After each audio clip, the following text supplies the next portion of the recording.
바울은 사도로 부르심을 받아 하나님의 복음을 위하여 택정함을 입었으니 이 복음은 하나님이 선지자들을 통하여 그의 아들에 관하여 성경에 미리 약속하신 것이라.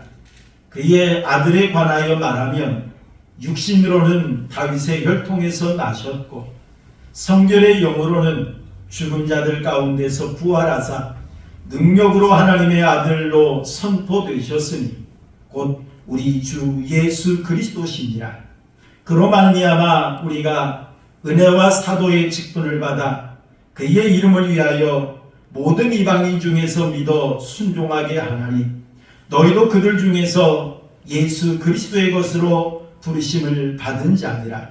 로마에서 하나님의 사랑하심을 받고 성도로 부르심을 받은 모든 자에게 하나님 우리 아버지와 주 예수 그리스도로부터 은혜와 평강이 있기를 원하노라. 아멘. 우리 옆에 사람하고 인사하시겠습니다. 반갑습니다. 주님의 사랑으로 사랑합니다. 인사하시겠습니다. 저는 2022년 1월 16일부터 올해 2023년 10월 첫 주까지 요한복음의 말씀을 강의를 했었습니다. 자, 그러다가 이제 이번 주부터는 로마서의 말씀을 강의를 하고자 합니다. 그래서 매 주일마다 이 로마서의 말씀을 살펴보면서 은혜를 나누기를 원하는데요. 여러분, 이 로마서라고 하면 어떤 뜻이냐면은 로마인들에게라고 하는 그런 뜻이에요. 로마인들에게. 이 로마에 있는 성도들에게 편지를 쓴 게 바로 이 로마서입니다. 그렇다면 이 로마서는 누가 썼을까요? 이 로마서는 사도 바울이 기록을 했습니다. 사실 이 사도 바울은 베냐민 출신의 유대인입니다.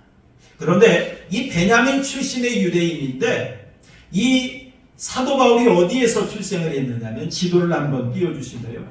지도를 한번 띄워주시면 이제 여기가 바로 예루살렘입니다. 그런데 이 베냐민 출신의 유대인이지만 이 그때 상황에 이 여기를 길리기아라고 하는 이 지역이 있습니다. 이 길리기아라고 하는 이 지역에 다소라고 하는 이 도시가 있는데요. 자, 여기에는 문화의 중심지였고 그 당시에 대학이 많이 있는 그런 도시였다고 합니다. 여기에서 사도 바울이 출생을 했습니다. 그런데 그 당시에 이 사도 바울의 집은 부유했다고 해요. 그래서 그 당시에 이 부자들은 로마의 시민권을 가질 수 있는 기회가 있었는데, 그래서 이 사도 바울은 로마의 시민권을 가진 그런 사람이었어요. 이 베냐민 지파의 유대인이다 보니까 이 사도 바울이 성장을 했을 때 그의 부모는 이 사도 바울을 어디로 보냈느냐면 이 예루살렘으로 보냈습니다. 그래서 예루살렘에서 유학을 할 수 있도록 했어요. 그래서 바울이 이 예루살렘에 와서 그 당시에 가장 뛰어난 율법학자였던 가말리엘 그 밑에서 공부를 했던 석학 중에 석학이 바로 이 바울이었습니다. 그때 이 바울은 율법만 배운 것이 아니라 그 당시에는 이 율법을 가르치면서 또 다른 일을 할 수 있도록 또 다른 어떤 직업 교육도 함께 받았다고 합니다. 그때 바로 바울이 천막 짓는 일을 배웠다라고 이렇게 주장하는 사람들이 있어요. 그래서 복음을 전하면서 바울이 천막 짓는 일을 활용하면서 자기량 선교를 할 수가 있었던 것이 바로 그때 배웠던 그런 기술이라고 합니다. 그래서 이 사도 바울은 예루살렘에서 이 바리새인들, 그 바리새파 문화에서 공부를 하면서 아주 엄격한 그런 율법 교육을 받았어요. 그런 상황에서 이제 예수님의 복음이 증거되어지고 예수 믿는 사람들이 많아지다 보니까 이 바울은 예수 믿는 사람들을 핍박하고 박해하는 그 일에 앞장을 섰습니다. 그래서 사도 바울이 스데반 집사님을 돌로 쳐 죽이는 일에 증인 섰던 사람이 바로 사도 바울이에요. 그리고 이 사도 바울은 예루살렘뿐만 아니라 이방 지역에까지 쫓아가서 그리스도인들을 박해하는 일에 앞장섰던 사람이 바로 이 박해였습니다. 이 사도 바울이었습니다. 그러다가 이 사도 바울이 그리스도인들을 박해하기 위해서 다메섹이라고 하는 동네로 가다가 그 길에서 예수님이 사도 바울을 찾아왔죠. 강력한 이 빛을 통해서 사도 바울의 그 앞을 보지 못하게 하시고 사울아 사울아 하면서 네가 나를 어찌하여 박해하느냐 라고 하면서 이 사도 바울을 찾아왔습니다. 그 후 사도 바울은 예수님을 만나 그리스도인이 되었습니다. 그리고 사도 바울은 1차, 2차, 3차 전도 여행을 떠났어요. 여러분들이 지금 보고 있는 이 지도는 3차 전도 여행의 그 여정을 기록했던 그 지도입니다. 이 바울이 세 번째로 이 복음을 전하는 그 과정에서 에베소에서 3년 동안 목회를 했어요.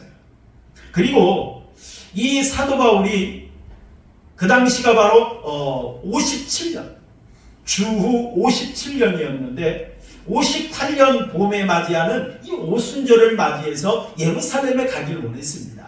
왜냐하면 그동안 바울이 이방인 지역에서 전도할 때에 하나님께서 놀랍게 역사하셨던 그 역사들을 보고하고 싶은 그런 마음에 예루살렘에 가고 싶었어요. 그래서 예루살렘에 가고 싶었는데 그때에 이 로마에 있는 성도들 이야기를 들었습니다. 그러다 보니까 로마에 가고 싶은 마음은 있지만 1차적으로 일단 예루살렘에 가서 선교 보고해야 된다는 그런 계획하에 로마에 있는 성도들에게 편지를 쓰게 된 것, 이게 바로 로마서라고 하는 그런 책입니다. 그래서 사실은 이 사도 바울이 이 로마에 있는 성도들에게 쓴 편지, 이게 바로 로마서인데요. 사실은 이 로마에 있는 교회는 사도들이 세운 교회가 아닙니다. 이 로마서는 많은 사람들이 추정하기를 오순절에 로마에 있던 유대인들이 예루살렘에 방문을 했다가 그때 성령의 역사가 임했죠. 그리고 이 베드로의 설교를 들었답니다. 설교를 듣고 은혜를 받았던 성도들이 로마에 돌아가서 자체적으로 세웠던 교회, 이게 바로 로마 교회라고 합니다. 그러다 보니까 이 로마 교회 성도들은 체계적인 사도들의 교육을 받지 못한 그런 교회였어요. 그런 성도들이었습니다. 그러다 보니까 우리가 어떻게 구원받는가에 대해서 많은 사람들이 고민을 했답니다. 어떤 사람들은 율법을 지켜야 구원을 받는다, 그렇게 주장하는 사람들도 많이 있었다고 합니다. 그러다 보니까 이 소식을 들었던 바울이 우리가 구원받는 것은 예수 그리스도를 믿음으로 말미암아 구원받는다 라고 하는 이 핵심적인 내용을 전하기 위해서 쓴 편지가 바로 이 로마서라고 하는 책입니다. 그래서 이 로마서는 1장에서부터 11장까지는 우리가 어떻게 구원받을 수 있느냐, 그 구원의 과정, 그걸 설명을 했어요. 그리고 12장에서 16장까지는 그렇다면 구원받은 성도가 어떻게 살아야 하느냐 라고 하는 것을 말해주는 것이 바로 이 로마서의 핵심 내용이라 볼 수가 있습니다. 오늘 1절에서 7절 말씀을 제가 봉독해 드렸습니다. 이 말씀은 이 바울이 로마 교회에 있는 성도들에게 인사를 하면서 내가 누구인지를 소개하는 그런 내용이 기록되어 있어요. 그렇다면 여러분, 바울 사도는 로마에 있는 성도들에게 자기가 누구라고 소개했을까요? 우리 한번 1절 한번 읽어볼까요? 1절 말씀 함께 보겠습니다. 시작. 예수 그리스도의 종 바울은 사도로 부르심을 받아 하나님의 복음을 위하여 택정함을 입었으니라고 소개를 했습니다. 여러분, 바울이 로마에 있는 성도들에게 자기를 소개하는데 제일 먼저 소개했던 내용이 뭐냐면 나는 예수 그리스도의 종이다, 이렇게 소개를 했어요. 여러분, 이 종이라는 말은 헬라어로 둘로스라고 하는 이 말인데요.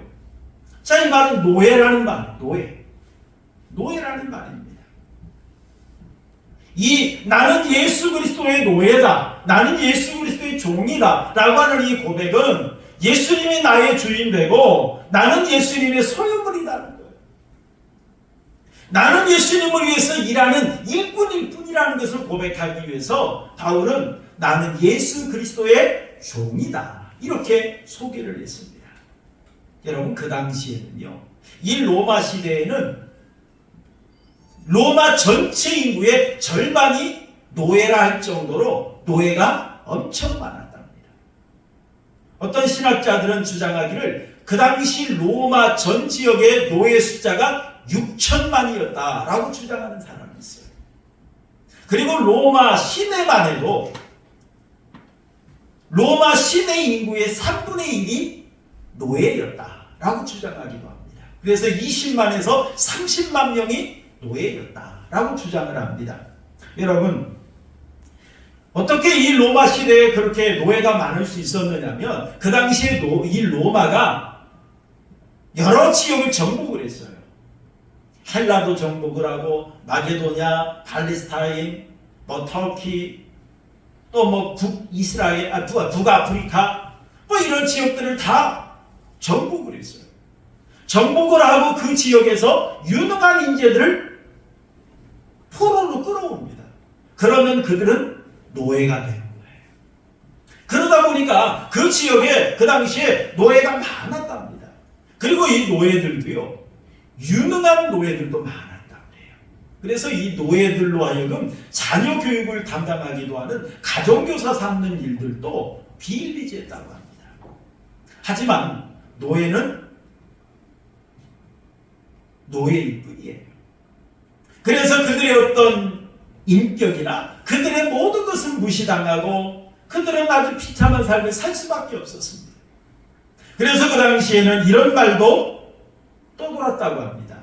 노예하고 당나귀는 똑같은데 노예는 말할 줄 알고 당나귀는 말하지 못한다. 이런 말도 많은 사람들이 쉽게 했다는 거예요.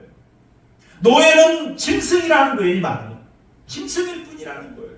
하지만 말할 줄 아는 짐승에 불과한 존재, 이게 바로 노예였다라고 하는 것입니다. 노예는 주인의 절대적인 소유지요. 노예는 자기 이름도 없습니다. 자기 생각도 없습니다. 자기 의지도 없습니다. 노예는 주인이 시키는 대로 행할 뿐입니다. 여러분, 그래서 이 노예는 자랑스러운 것이 아니에요. 노예는 무시당한 존재예요. 멸시당한 존재였어요. 여러분, 이런 멸시당하고 무시당하는 그런 신분이 노예, 이것을 자랑 삼을 만한 것이라고 우리는 말할 수 없잖아요. 그죠? 여러분, 우리가 선거철이 되면 많은 후보자들이 나와서 자기를 알리기 위해서 제일 먼저 뭐합니까? 명함을 돌립니다.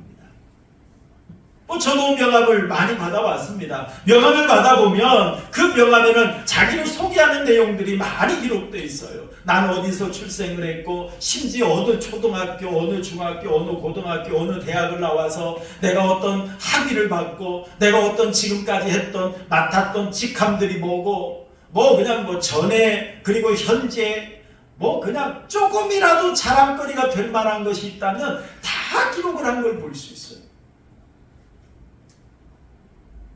그걸 보다 보면 종종 웃음이 나와요. 이것도 자랑거리라고 기록했나?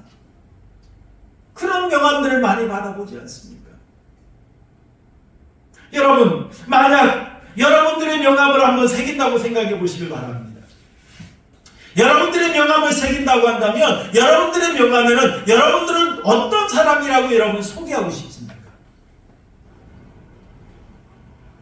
우리가 종종 그러잖아요. 나의 명함을 팔 때 내가 다른 사람들에게 나는 이런 사람입니다 라고 소개를 해야 되잖아요.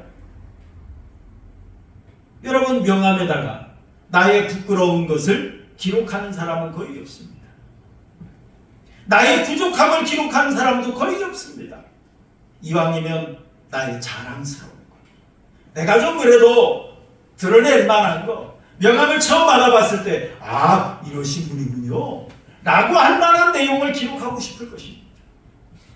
그런데 여러분, 지금 바울은 로마에 있는 성도들에게 자기를 소개할 때 제일 먼저 소개하는데 나는 예수 그리스도의 종이다. 이렇게 소개를 합니다. 그렇다면 바울은 자랑거리가 없나요? 아니잖아요. 로마 시민권자였잖아요.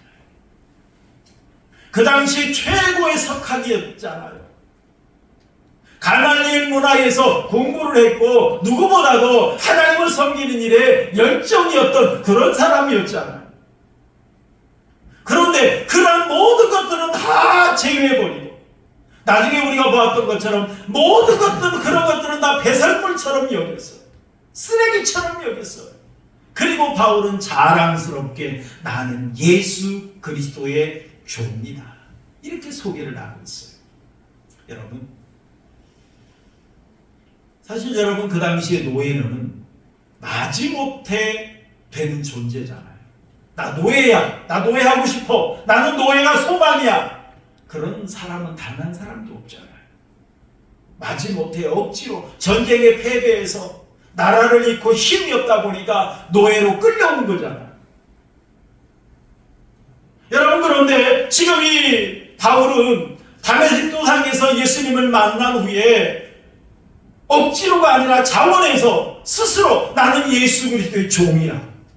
자랑스럽게 소개하는 그런 모습을 보지 않습니까? 여러분, 그리고 이 바울은 또 자기를 복음을 위하여 택함받은 사도라고 이렇게 소개하고 있는 걸 볼 수 있습니다. 여러분, 사도라는 말은 보냄을 받았다라고 하는 그런 뜻이에요. 보냄을 받았다.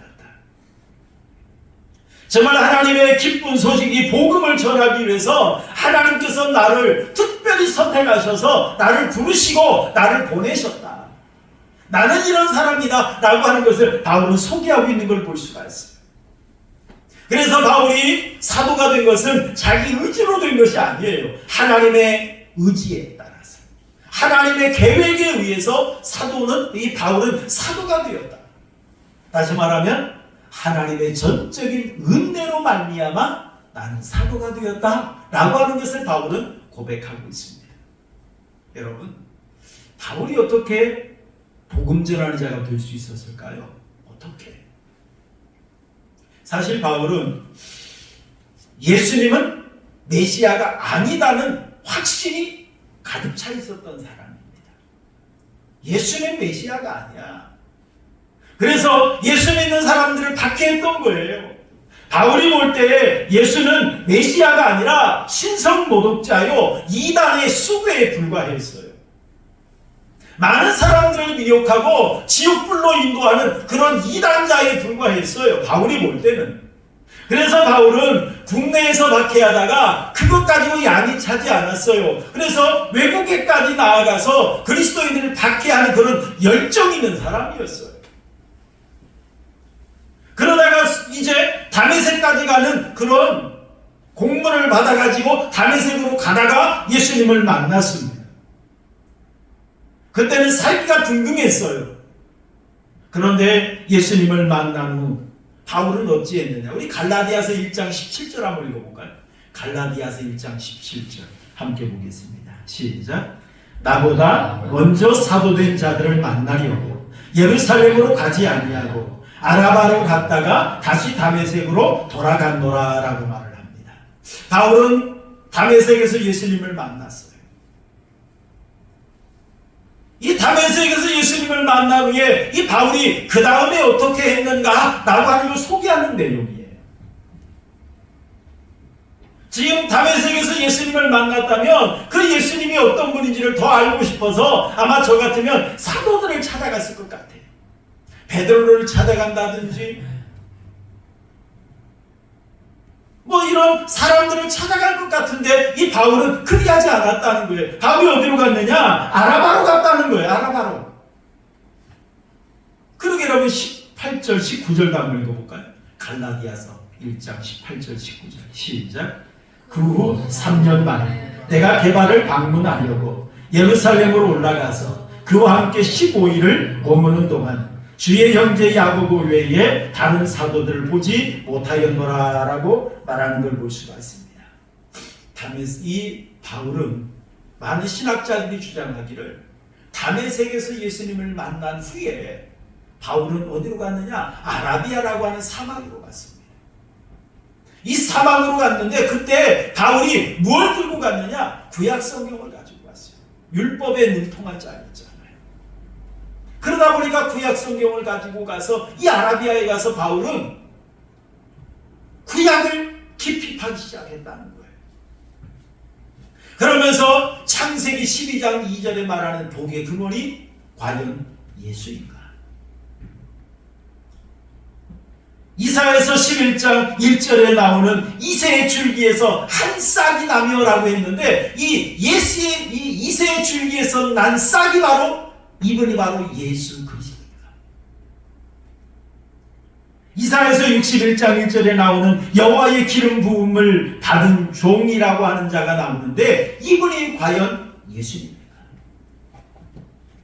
이사야서 53장에 등장하는 고난받는 종이 나오는데 이분이 바로 예수님입니다. 이사야서 49장 6절에 등장하는 이방의 빛으로 구원을 베풀어서 땅끝까지 이르게 하는 자라고 했는데 이분이 바로 예수 그리스도입니다. 이걸 먼저 깊이 파기 시작했다는 거예요. 이걸 먼저 알아보기 했다는 거예요. 그러면서 바울은 이 구약 성경을 통해서 예수 그리스도가 하나님께서 수천 년 동안 선지자들을 통해서 말씀하셨던 그분이 바로 예수 그리스도다. 이분이 바로 예수님이다 라고 하는 것을 발견했다는 겁니다. 확신할 수 있었다는 것입니다. 그래서 여러분 오늘 로마서 1장 3절 4절 이렇게 고백합니다. 우리 한번 읽어볼까요? 로마서 1장 3절 4절 시작. 그의 아들에 관하여 말하면 육신으로는 다윗의 혈통에서 나셨고 성결의 영으로는 죽은 자들 가운데서 부활하사 능력으로 하나님의 아들로 선포되셨으니 곧 우리 주 예수 그리스도시니라 라고 고백을 했어요. 육신의 혈통으로 보면 다윗의 혈통에서 나신 분이다. 그리고 성결의 영, 이는 하나님의 영이죠. 하나님의 영으로 죽은 자 가운데서 부활하사 하나님의 아들이 됨을 선포하신 이분이 바로 진정 그리스도다 라고 하는 걸 바울은 고백했던 걸 볼 수 있습니다. 여러분 이때 바울은 얼마나 놀랐을까요? 그동안 사람이 보기에도 너무너무 비천해 보였어요. 만왕의 왕이라는 분이, 메시아라는 분이 이 땅에 초라하게 나사렛 촌동네에서 성장을 했고 거기다가 아무 힘없이 십자가에서 못 박혀 비참하게 죽어버린 예수, 그분이 바로 메시아였다니 얼마나 놀랐겠습니까?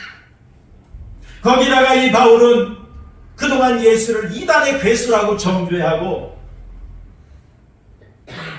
그 예수는 다른 자들을 잡아 죽이는 일에 앞장섰는데 자기 죄가 발견되었을 때 얼마나 자책이 되었을까?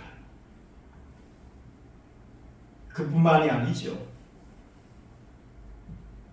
예수를 따르는 자는 단 한 사람도 남겨두지 않고 다 잡아 죽이겠다는 그런 열정으로 그들을 핍박했던 자기의 어떤 죄가 발견되었을 때 얼마나 또 많이 울었을까요?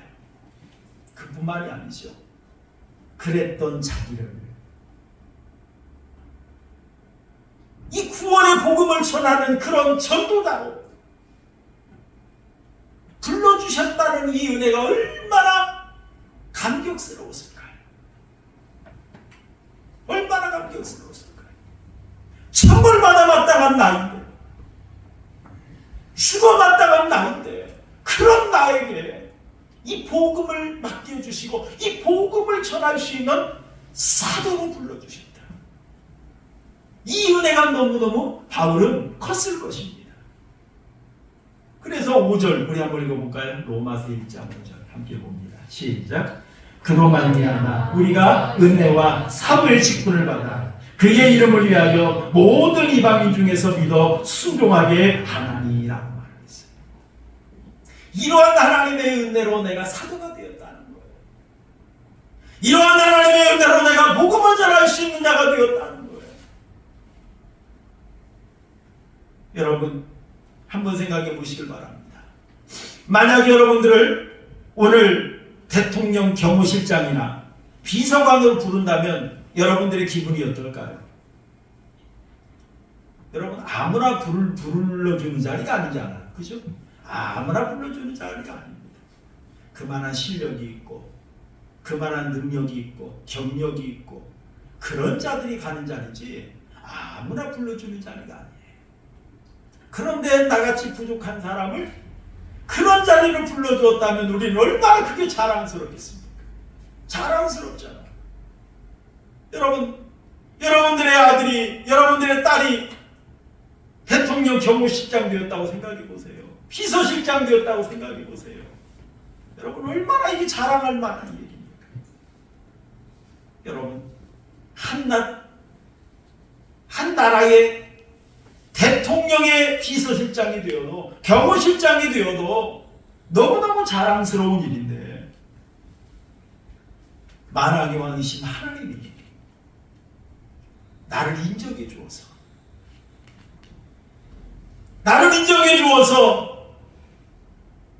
하나님의 일꾼으로 불러주었다면 이게 얼마나 감격스러운 일입니까? 얼마나 놀라운 일입니까?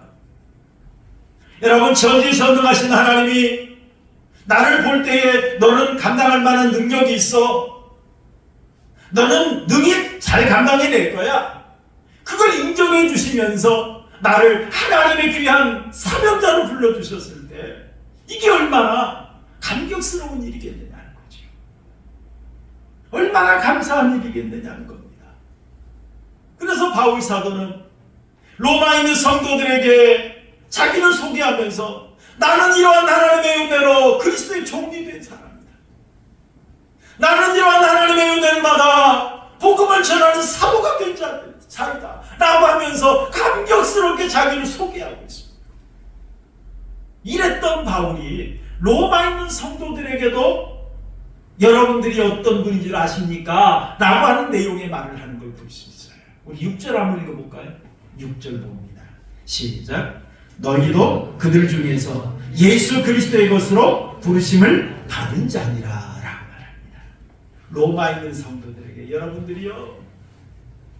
여러분들도 예수 그리스도의 것으로 부름을 받은 자들입니다 라고 하면서 말하고 있는 걸 볼 수가 있습니다. 여러분 예수 그리스도의 것이란 예수님의 소유라는 말이에요. 예수님의 사람이라는 말이에요.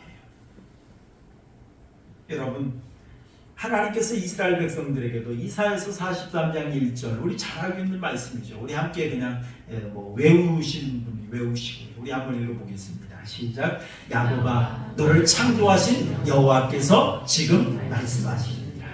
이스라엘아 너를 지으시니가 말씀하시느니라. 너는 두려워하지 말라. 내가 너를 구속하였고 내가 너를 지명하여 불렀나니 너는 누구 것이라? 내 것이라. 이렇게 불러주신 하나님께서 여러분들도 하나님의 것으로 불러주셨다는 사실을 여러분 믿으시길 바랍니다. 여러분들은 하나님의 것이에요. 하나님의 소유예요. 하나님의 사람이에요. 하나님께서 이렇게 여러분들을 소중한 사람으로 불러주셨다는 사실을 믿으시길 바랍니다. 그리고 여러분 7절 말씀 한번 읽어볼까요? 7절 함께 봅니다. 시작. 로마에서 하나님의 사랑하심을 받고 성도로 부르심을 받은 모든 자에게 하나님 우리 아버지와 주 예수 그리스도로부터 은혜와 평강이 있기를 원하노라 라고 말을 했어요. 로마에 있는 성도들에게 또 바울 사도가 증거합니다. 여러분들이 어떤 분인 줄 아십니까? 여러분들은 성도입니다. 성도입니다. 여러분 성도라는 말은 헬라어로 하기오스라는 말이에요. 자, 이 말은 거룩한 자라는 뜻이에요. 신에게 바쳐진 그런 뜻이에요. 여러분 성도는 하나님께 드리기 위해서 구별된 자예요. 거룩해진 자예요. 이게 성도예요.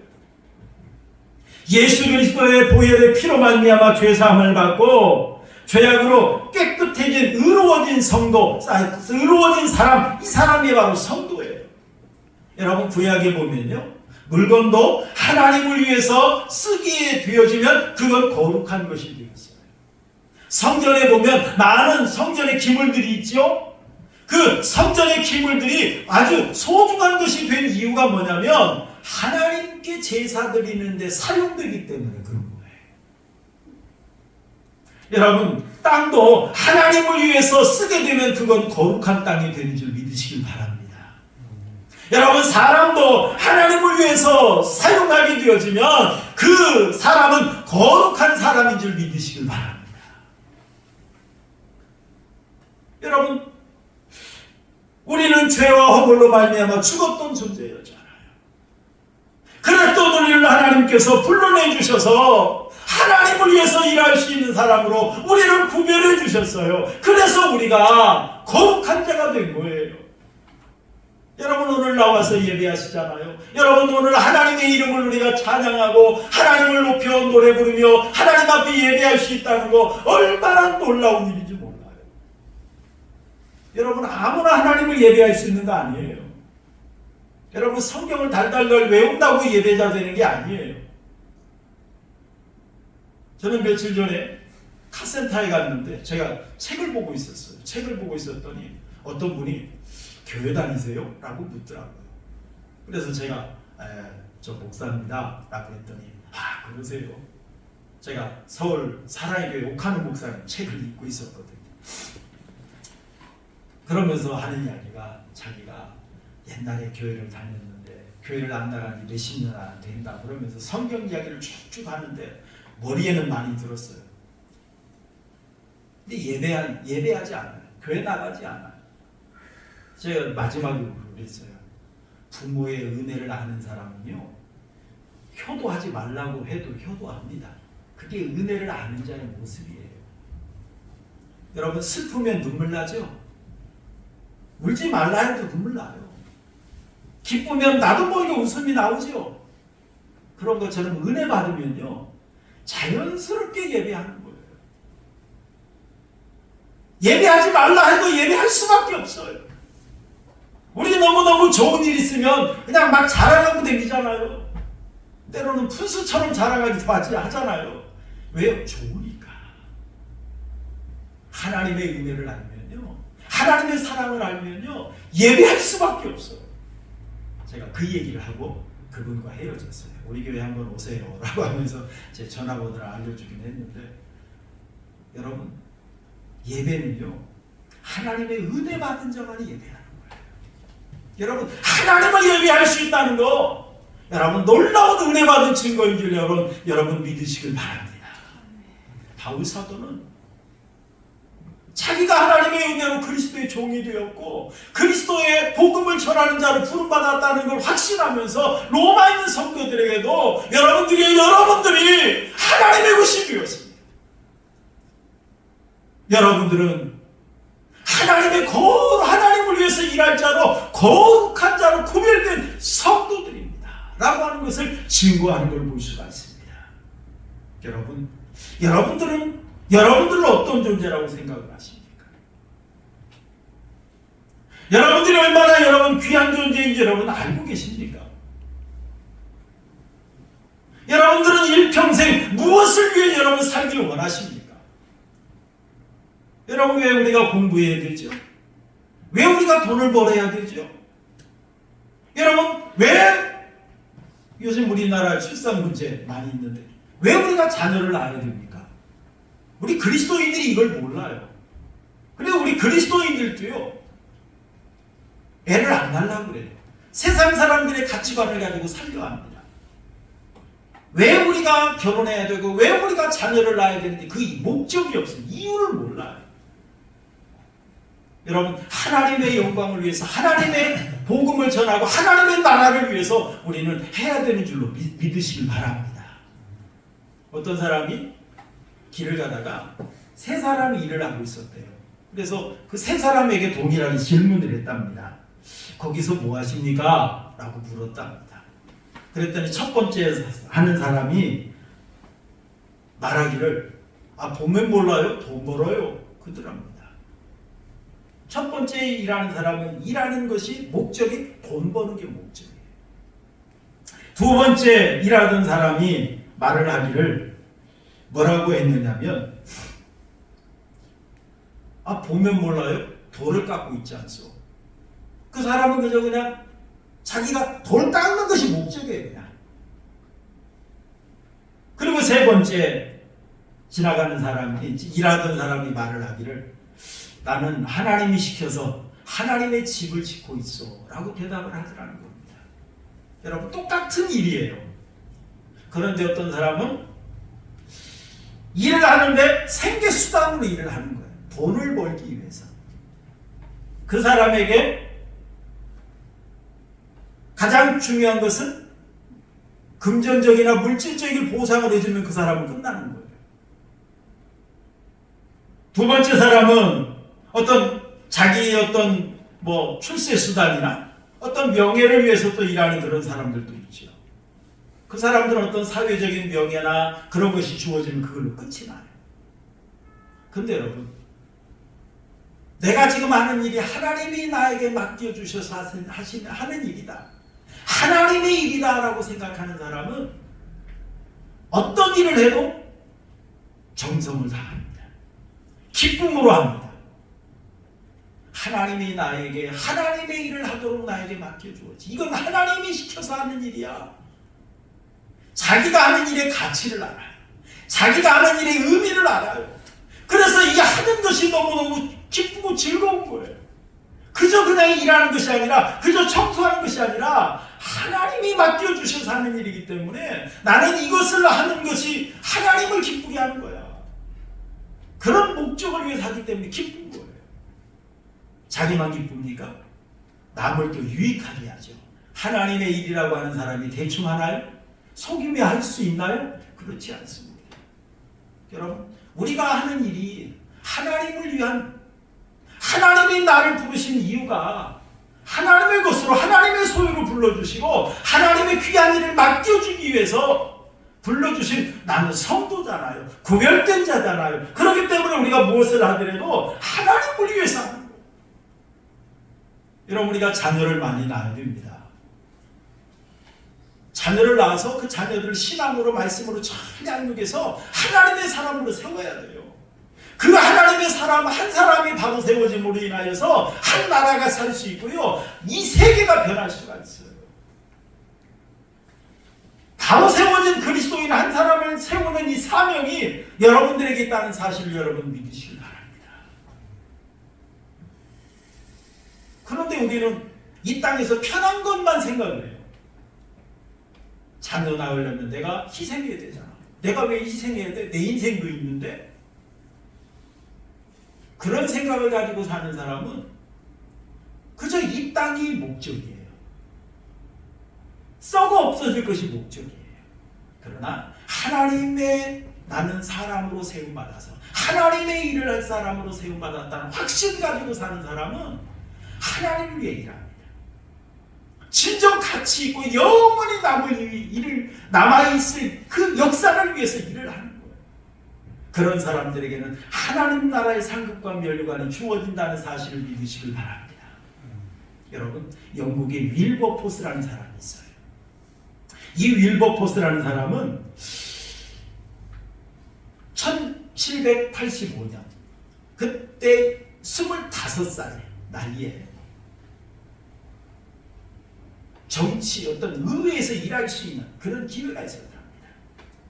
그런데 일을 하다가 이 윌버포스가 고민을 했대요. 내가 신학을 해야 되는가? 그러면서 고민을 했답니다. 그 고민을 하다가 그 당시에 이 존 뉴턴이라는 목사님을 찾아갔어요. 나 같은 죄인 살리신 찬송가 305장을 작사했던 그 목사님입니다. 이분이 바로 노예 상인이었던 사람이에요. 그러다가 예수님을 만나고 목사가 된 이 존 뉴턴인데 이 존 뉴턴을 찾아가 상담을 했답니다. 내가 신학을 해야 될까요? 말까요?